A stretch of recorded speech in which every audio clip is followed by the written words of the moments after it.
Hello friends, you're welcome to R K Rozgar study. तो are K Rozgar study YouTube channel में आपका स्वागत है। इस वीडियो में हम अगर आप वीडियो से जुड़े हैं तो प्लेलिस्ट जरूर चेक करें। इस वीडियो में हम एसएससी जीडी 11 जनवरी 2023 को सेकेंड शिफ्ट में पूछे गए जीके के सभी 20 प्रश्नों को एक्स्ट्रा फैक्ट के साथ कवर करेंगे। यह क्लास स्पेशली जो नवंबर में न्यू वैकेंसी आई है एसएससी जीडी की, जिसमें 26,146 पोस्ट हैं, उसको टारगेट करके क्लास चलाई जा रही है। एग्जाम डेट जिसका है 20 फरवरी से 12 मार्च के बीच, तो उसको टारगेट करके ये क्लास दे रहे हैं, जो जिसके लिए वेरी वेरी हेल्पफुल होगी। तो देखिए, हम भी एसएससी जीडी का एग्ज़ाम दिए थे 2023 में, जिसका हमारा एग्ज़ाम था 24 जनवरी 2023 को। देखिए, हम अपना वीडियो अपना आंसर की अपलोड किए, जिसमें 871 व्यू प्रेजेंट टाइम में। और 4 महीने पहले हम यूट्यूब चैनल बनाए हैं, जिस पे प्रेजेंट टाइम में 1300 लोग जुड़ चुके हैं। तो 1300 सब्सक्राइबर हैं हमारे इस यूट्यूब चैनल पे। तो आप लोग वीडियो को सपोर्ट जरूर करें। अगर हम आप इन वीडियो का अगर व्यू 1K पहुँचा देंगे, यानी 1000 व्यू अगर जान लेगा, तो हम तुरंत ही मैथ का शिफ्ट वाइज एनालिसिस लेकर आएंगे, क्योंकि हम मैथ का वीडियो बना कर रखे हुए हैं। और नेक्स्ट पार्ट 7, इससे पहले हम 5 पार्ट अपलोड कर दिए हैं, ये 6 नंबर का पार्ट है। तो पार्ट 7 हम जल्द लेकर आ जाएंगे, अगर आप लोगों का अच्छा सपोर्ट रहा तो हम आ जाएंगे प्रश्न नंबर पहले पे, टाइम वेस्ट न करते हुए। तो ये एसएससी जीडी के सभी ऑफिशियल। निम्नलिखित में से किस व्यक्तित्व ने वर्ष 2019 में कथकली के नृत्य में अपना योगदान के लिए पद्मश्री जीता है? तो किसने जीता है? तो वो जीते हैं मिलेना साल्विनी ने। कौन जीता है? तो वो जीते हैं मिलेना साल्विनी ने। पद्मश्री भारत के सर्वोच्च नागरिक पुरस्कार में से एक है। पद्मश्री भारत के सर्वोच्च नागरिक पुरस्कार में से एक है। यह किस क्षेत्र में दिया जाता है? तो यह कला, शिक्षा, उद्योग, साहित्य, विज्ञान, खेल, चिकित्सा, समाज सेवा और सामाजिक सार्वजनिक मामलों सहित अन्य गतिविधियों के लिए दिया जाता है। यह हर वर्ष भारत के गणतंत्रता दिवस पर राष्ट्रपति द्वारा दिया जाता है। क्वेश्चन पूछेगा कि पद्मश्री को किसके द्वारा पद्मश्री कौन देता है? तो पद्मश्री भारत के राष्ट्रपति महोदय देते हैं। पद्मश्री कौन देता है? तो पद्मश्री राष्ट्रपति द्वारा दिया जाता है। कब दिया जाता है? तो प्रत्येक वर्ष गणतंत्र दिवस पर दिया जाता है। प्रत्येक वर्ष गणतंत्र दिवस पर प्रत्येक वर्ष दिया जाता है। गणतंत्र दिवस यानी कि प्रत्येक वर्ष 26 जनवरी को दिया जाता है। 26 जनवरी को प्रत्येक वर्ष दिया जाता है। प्रश्न नंबर 2, गाय के गोबर का उपयोग कृषि में किसके रूप में किया जाता है? तो गाय के गोबर का उपयोग कृषि में किस खाद के रूप में किया जाता है? तो जैविक खाद। अकार्बनिक उर्वरक नहीं, रासायनिक उर्वरक नहीं, औषधि नहीं, तो जैविक खाद के रूप में। गाय के गोबर का उपयोग कृषि में जैविक खाद के रूप में किसान करते हैं, जिसे वो फसल खेत में डाल देते हैं। इसके बाद फसल को के यह जैविक खाद धीरे धीरे काम करते रहता है अपना खाद के रूप में। तो न्यू वैकेंसी जैसा कि आप जानते हैं, उसकी का टारगेट हम ये क्लास लेकर आए हैं। एम चिन्नास्वामी क्रिकेट स्टेडियम किस शहर में स्थित है? तो M Chinnaswamy cricket stadium Bengaluru में स्थित है। M Chinnaswamy cricket stadium Bengaluru में स्थित है। M Chinnaswamy cricket stadium Bengaluru में स्थित है। बेंगलुरु के कहाँ स्थित है? बेंगलुरु के कर्नाटक राज्य में। बेंगलुरु के कर्नाटक में स्थित है, जो भारत का दक्षिणी राज्यों में से एक है। कर्नाटक और बेंगलुरु यह भारत के दक्षिणी राज्यों में से एक है। इसमें कई अंतर्राष्ट्रीय और राष्ट्रीय क्रिकेट खेले जाते हैं। इसमें टोटल कितने दर्शकों की बैठने की ज़रूरत है? तो टोटल 35,000 लोगों के बैठने की इसमें व्यवस्था है, क्षमता है। और भारत का सबसे बड़ा स्टेडियम कौन सा है? तो वह है नरेंद्र मोदी स्टेडियम, जो अहमदाबाद में स्थित है, जिसमें विश्व कप वर्ल्ड कप 2022 का मुकाबला भी फाइनल खेला गया, जिसमें ऑस्ट्रेलिया भारत से जीत गई। प्रश्न नंबर 4, भारत के संविधान के निम्नलिखित में से किस भाग में मौलिक अधिकार उल्लेखित हैं? तो यानी मौलिक अधिकार बताना है कि किस भाग में है। तो मौलिक अधिकार का उल्लेख किस भाग में है? तो मौलिक अधिकार का उल्लेख भाग 3 में है। मौलिक अधिकार का उल्लेख भाग 3 में है। पूछेगा कि भाग 3 में है, किस देश के संविधान से लिया गया है मौलिक अधिकार? तो मौलिक अधिकार भारतीय संविधान में अमेरिका के संविधान से लिया गया है। मौलिक अधिकार भारतीय संविधान में अमेरिका के संविधान से लिया गया है। किस आर्टिकल में है? तो अनुच्छेद 12 से 35 मौलिक अधिकारों का उल्लेख है। भारतीय संविधान में अनुच्छेद 12 से 35 मौलिक अधिकारों का उल्लेख है। क्वेश्चन पूछेगा कि भारतीय संविधान का मैग्ना कार्टा किसे कहते हैं? तो संविधान के भाग 3 को भारत का मैग्ना कार्टा कहा जाता है। भारत का मैग्ना कार्टा भी कहा जाता है। संविधान के भाग 3 को भारत का मैग्ना कार्टा कहा जाता है। क्वेश्चन पूछा है कि भारतीय संविधान में कितने मौलिक अधिकार हैं? तो देखिए, भारतीय संविधान में मौलिक अधिकारों को सर्वोच्च न्यायालय या उच्च न्यायालय के पास अधिकार है कि उसे निर्देश या आदेश के लिए पारित कर सकता है रिट। तो देखिए भारत में 6 प्रकार की मौलिक अधिकार हैं। क्वेश्चन पूछेगा भारत में कितने प्रकार की मौलिक अधिकार हैं नागरिक को, तो भारत में आम नागरिक को 6 प्रकार की मौलिक अधिकार है। कौन कौन से? तो समानता का अधिकार जो अनुच्छेद 14 से 18 है, समानता का अधिकार जो अनुच्छेद 14 से 18 तक है। स्वतंत्रता का अधिकार जो अनुच्छेद 19 से 22 तक है। शोषण के विरुद्ध अधिकार जो अनुच्छेद 23 से 24 तक है। धर्म की स्वतंत्रता का अधिकार जो अनुच्छेद 35 से 28 तक है। और संस्कृति और शैक्षिक अधिकार जो अनुच्छेद 29-30 है।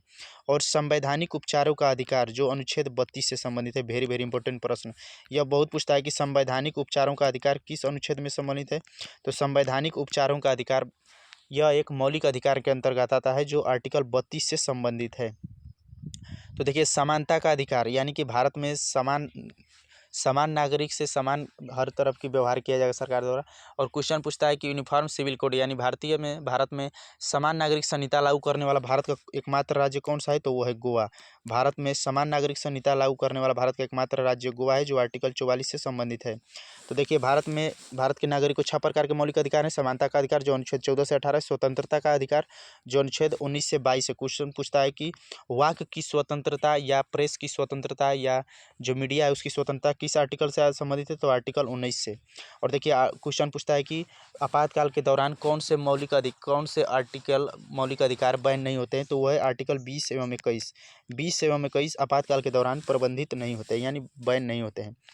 तो देखिए और ये सभी अधिकार 20-21 को छोड़कर सभी अधिकार आपातकाल के समय मनुष्यों यानी कि भारत के नागरिकों से छीन लिए जाते हैं। तो देखिए धर्म की स्वतंत्रता वो आर्टिकल देखिए 23 से शोषण के विरुद्ध है। कौन कौन से अधिकार है, तो समानता का अधिकार 14 से 18, स्वतंत्रता का अधिकार 19 से 22, शोषण के विरुद्ध अधिकार 23 से 24, धर्म की स्वतंत्रता का अधिकार अनुच्छेद 25 से 28, सांस्कृतिक और शैक्षिक अधिकार आर्टिकल 29 से 30 और संवैधानिक उपचारों का अधिकार आर्टिकल 32। बहुत पूछता है। देखिए मूल रूप से संविधान में संपत्ति का अधिकार भी शामिल था। मूल रूप से संविधान के मौलिक अधिकार के रूप में संपत्ति का अधिकार भी शामिल था, जिसे अनुच्छेद 44वें संविधान संशोधन सन 1978 द्वारा हटाकर कानूनी अधिकार में शामिल कर लिया गया। क्वेश्चन पूछता है कि संपत्ति का अधिकार किस प्रकार का अधिकार है, तो संपत्ति का अधिकार वर्तमान समय में कानूनी अधिकार है। यह पहले मौलिक अधिकार का भाग था लेकिन इसे 44वें संविधान संशोधन सन 1978 द्वारा इसे हटा दिया गया। देखिए क्वेश्चन पूछेगा कि संपत्ति का अधिकार कानूनी अधिकार में किस आर्टिकल में जोड़ा गया, तो ये भाग 12 में जोड़ा गया। कौन से भाग में, तो भाग 12 में जोड़ा गया है। भाग 12 में जोड़ा गया है। किस अनुच्छेद में, तो अनुच्छेद 300A में संपत्ति का अधिकार जो पहले मौलिक अधिकार था इसे हटाकर 44वें संविधान संशोधन सन 1978 द्वारा हटाकर भाग 12 में 300 आर्टिकल 300A के तहत कानूनी अधिकार बना दिया गया। देखिए भाग 4 की बात करते हैं, तो भाग 4 इसका सही आंसर है भाग 3। भाग 4 क्या है, तो भाग 4 है भारतीय संविधान का भाग 4 जिसमें आर्टिकल 36 से 51 तक है। इसे मौलिक कर्तव्य इसमें उल्लेखित है। कौन कौन से है, तो इसमें है मौलिक कर्तव्य। क्वेश्चन पूछता है कि मौलिक कर्तव्य किस भाग में है, तो भाग 4 में है मौलिक कर्तव्य। और मौलिक अधिकार है भाग 3 में, तो मौलिक कर्तव्य भाग 4 में। अब देखिए मौलिक कर्तव्य किस देश के संविधान से लिए गए हैं, तो मौलिक कर्तव्य रूस के संविधान से लिए गए हैं। मौलिक कर्तव्य रूस के संविधान से लिए गए हैं। यह आर्टिकल 36 से 51 तक है। यह हमारी राज्य के नीति निर्देशक सिद्धांत। क्वेश्चन पूछता है कि नीति निर्देशक सिद्धांत किस भाग में संबंधित है, तो नीति निर्देशक सिद्धांत भाग 4 से संबंधित है। नीति निर्देशक सिद्धांत किस देश के संविधान से लिया गया है, बहुत पूछता है कि नीति निर्देशक सिद्धांत किस देश के संविधान से लिया गया है, तो वो आयरलैंड के संविधान से लिया गया है। नीति निर्देशक सिद्धांत आयरलैंड के संविधान से लिया गया है। नेक्स्ट प्रश्न पे आ जाएंगे, प्रश्न नंबर 5। निम्नलिखित में से कौन अप्रैल 2022 में भारत के खैरागढ़ छत्तीसगढ़ से विधानसभा का सदस्य बना, तो कौन बने थे, तो वो बने थे यशोदा वर्मा विधानसभा से बने थे सदस्य। यह प्रश्न थोड़ा सा अच्छे लेवल का होता है, ऐसे प्रश्नों का आप स्किप कर देंगे तो ज़्यादा बेस्ट रहेगा। प्रश्न नंबर 6, प्रधानमंत्री नरेंद्र मोदी ने किस वर्ष जल जीवन शक्ति मिशन शुभारंभ किया, तो किस वर्ष किया था, तो वो किए थे 2019 में। प्रधानमंत्री नरेंद्र मोदी ने 2019 में जल जीवन मिशन का शुभारंभ किया।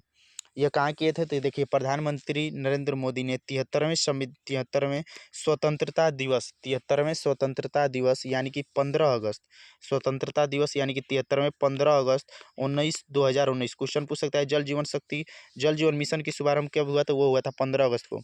तो 73वें स्वतंत्रता दिवस के शुभ अवसर पर 15 अगस्त 2019 को लाल किले की प्राचीर से जल जीवन मिशन की शुभारंभ किए थे। ये देखिए इसका उद्देश्य क्या है? तो इसका उद्देश्य 2024 तक सभी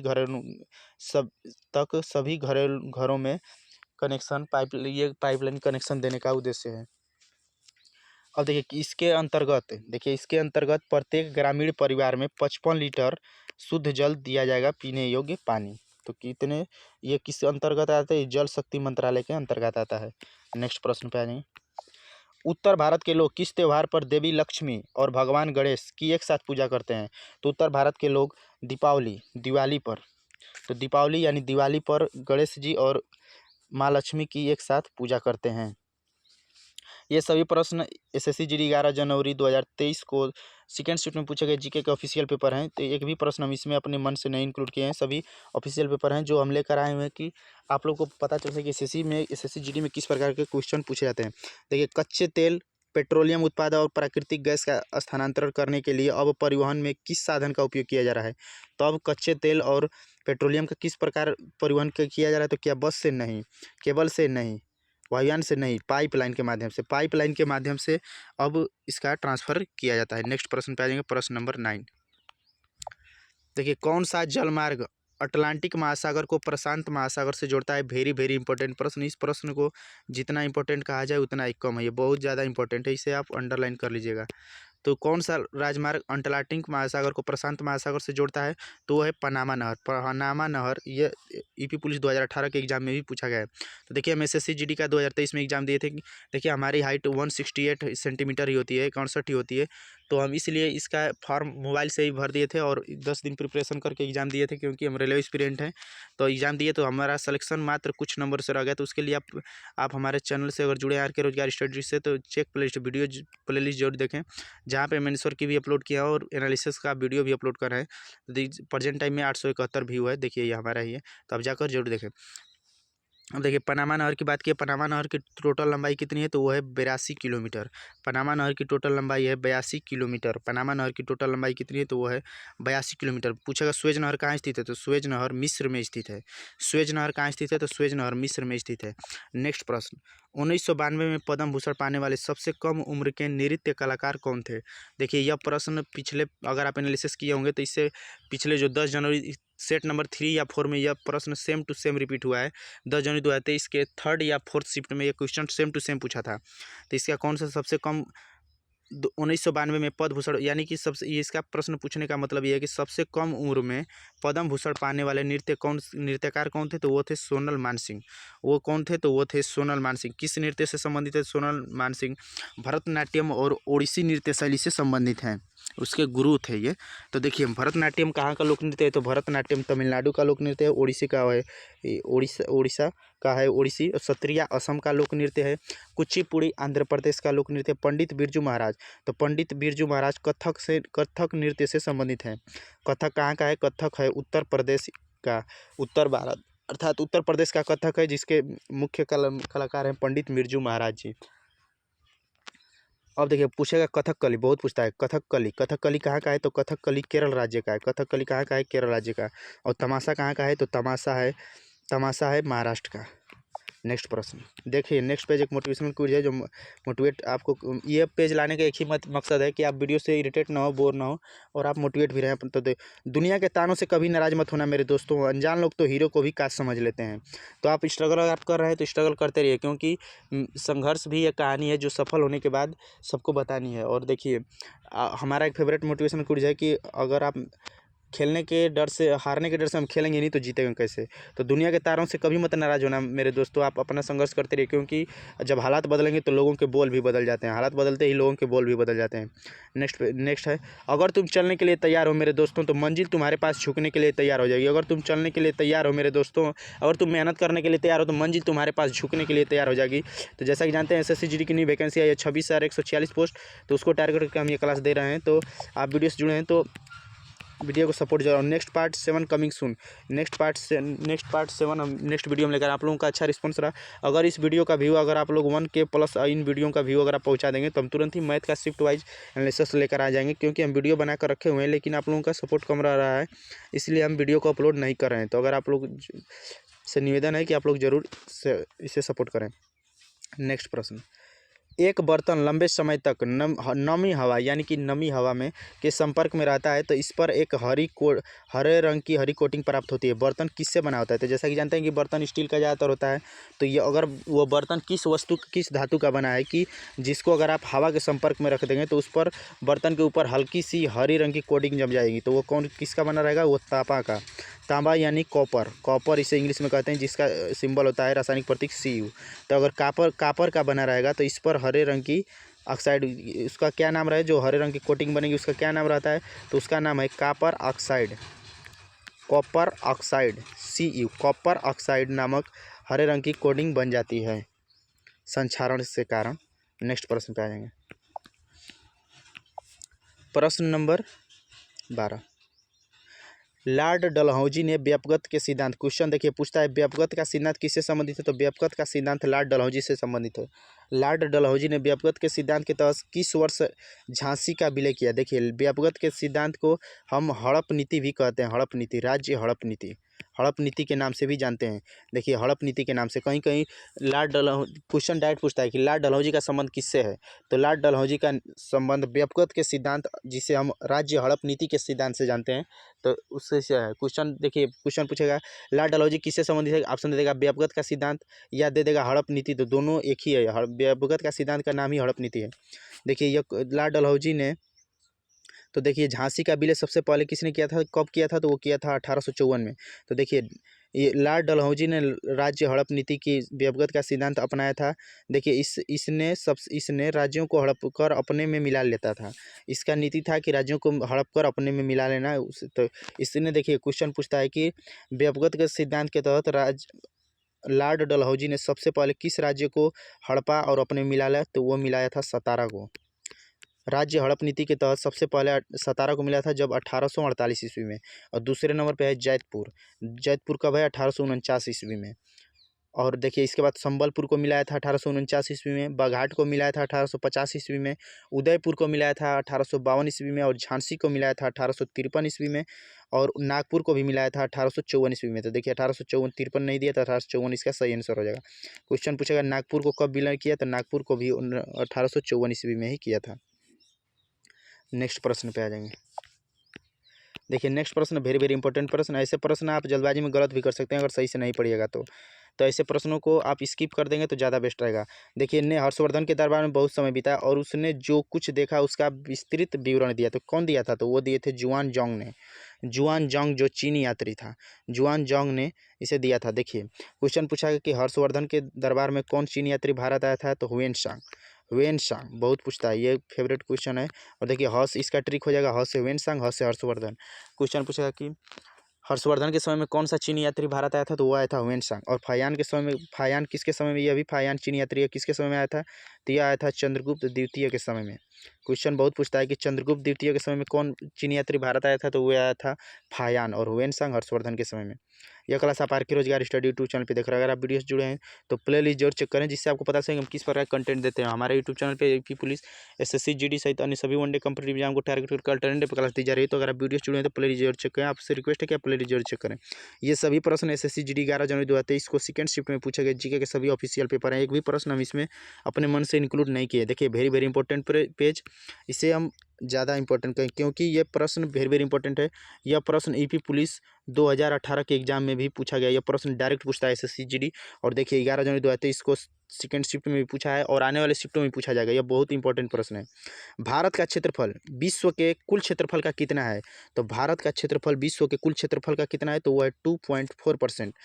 भारत का क्षेत्रफल विश्व के कुल क्षेत्रफल का 2.4% है। क्वेश्चन पूछा है कि भारत का क्षेत्रफल कुल कितना है? तो भारत का क्षेत्रफल कुल 32,87,263 वर्ग किलोमीटर है। 32,87,263 वर्ग किलोमीटर है।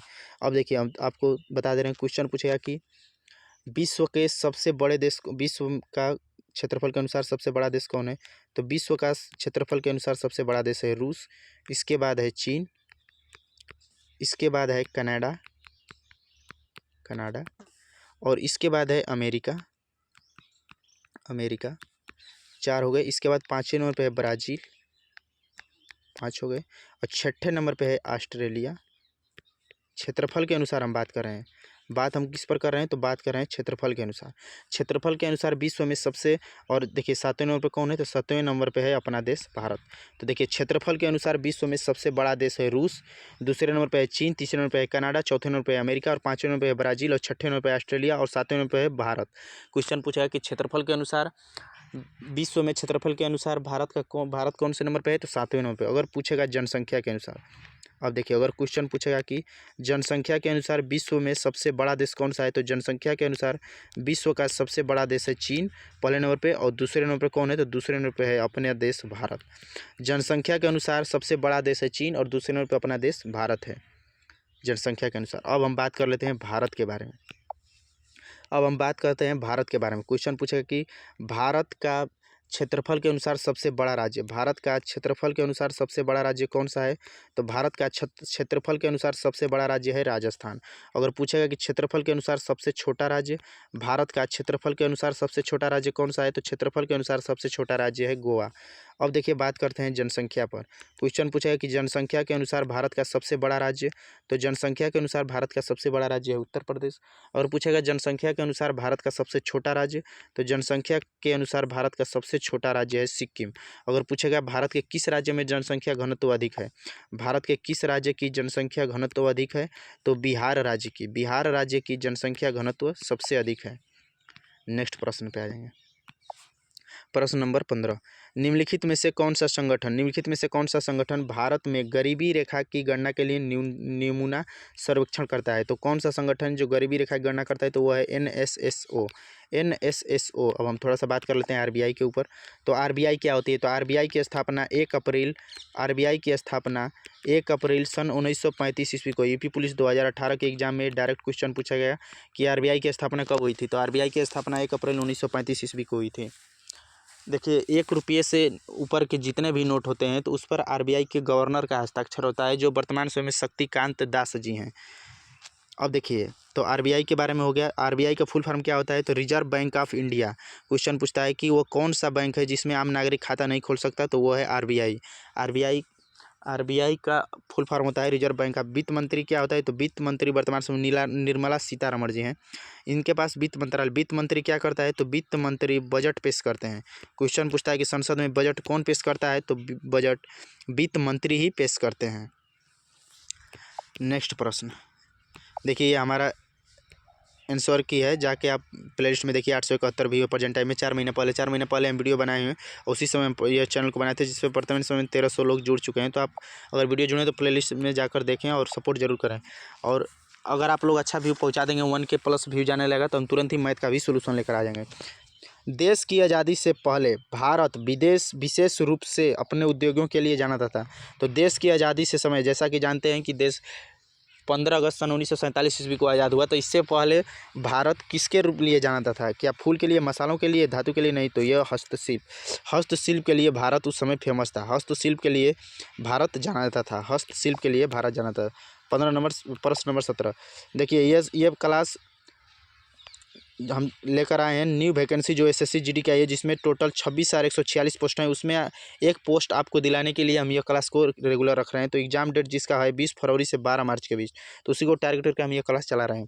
बुलीमिया का सबसे अच्छा वर्णन क्या करता है? देखिए ये प्रश्न स्किप करने लायक, क्योंकि ऐसे प्रश्न, देखिए हमारा सजेशन है आपको कि अगर आपको जो लगे प्रश्न की ये प्रश्न हम कभी देखे नहीं हैं, सुने नहीं हैं, बहुत लोग नहीं जानते होंगे, कि हमारे हिसाब से उस प्रश्न को ज़्यादातर आप ऑप्शन नंबर 1 को प्रिपेयर करिए, या अगर आपका मन करे तो ऑप्शन नंबर 2 को प्रिपेयर करिए। इसके अलावा आप कोई भी ऑप्शन को तुक्का नहीं मारेंगे। अगर आपका अच्छा स्कोर है हिंदी में, मैथ में और रीजनिंग में, और आप चाह रहे हैं कि GK में हम अच्छा सभी प्रश्न को करना है, तो ऐसे प्रश्न को आप पढ़कर नहीं कर सकते, क्योंकि ये प्रश्न थोड़ा टफ लेवल के हो जाते हैं। तो ऐसे प्रश्नों को आप तुक्का मारें तो ज़्यादातर A मारें, या आप का मन करे तो B मारें। इसके अलावा कोई भी तुक्का ना मारें। तो इसका सही आंसर हो जाएगा A। तो A इसका सही आंसर हो जाएगा। अगर आप ए मारते तो आपका 1 नंबर मारते तो आपका प्रश्न यह सही बन जाता। लक्ष्य सेन किस खेल के खिलाड़ी हैं? लक्ष्य सेन वेरी वेरी इंपॉर्टेंट प्रश्न। खेल संबंधित वीडियो आप जाकर प्ले लिस्ट में देखिए, हम उससे खेल से बनने वाले सभी खिलाड़ियों के नाम और सभी फैक्ट हम खेल से संबंधित वीडियो अपलोड कर दिए हैं, तो आप जाकर प्ले लिस्ट में देखिए। तो लक्ष्य सेन किस खेल से संबंधित हैं? तो लक्ष्य सेन बैडमिंटन से संबंधित है। लक्ष्य सेन कहाँ के हैं? तो लक्ष्य सेन उत्तराखंड राज्य के हैं। इन्होंने 2022 में राष्ट्रमंडल खेल में स्वर्ण पदक जीता था। क्वेश्चन पूछ सकता है कि बैडमिंटन में राष्ट्रमंडल खेल में 2022 में स्वर्ण पदक जीतने वाले खिलाड़ी कौन है? तो स्वर्ण पदक विजेता है ये लक्ष्य सेन।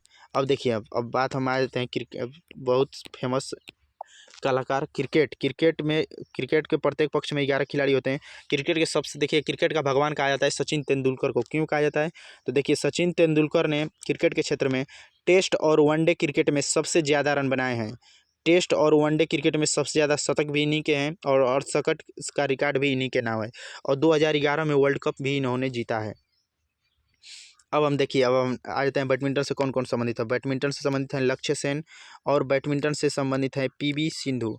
बैडमिंटन से संबंधित है पीवी सिंधु। पीवी सिंधु का संबंध किस खेल से है? बैडमिंटन से। देखिए, पीवी सिंधु ओलंपिक में रजत पदक जीतने वाली पहली भारतीय महिला हैं। देखिए, ओलंपिक में रजत पदक जीतने वाली पहली भारतीय महिला अगर पूछेगा तो वो कौन है? पीवी सिंधु। कब जीती थी? तो 2019 में। 2019 में इन्होंने विश्व चैंपियनशिप भी जीता है। अब देखिए, तो साइना नेहवाल किस खेल से संबंधित है? तो साइना नेहवाल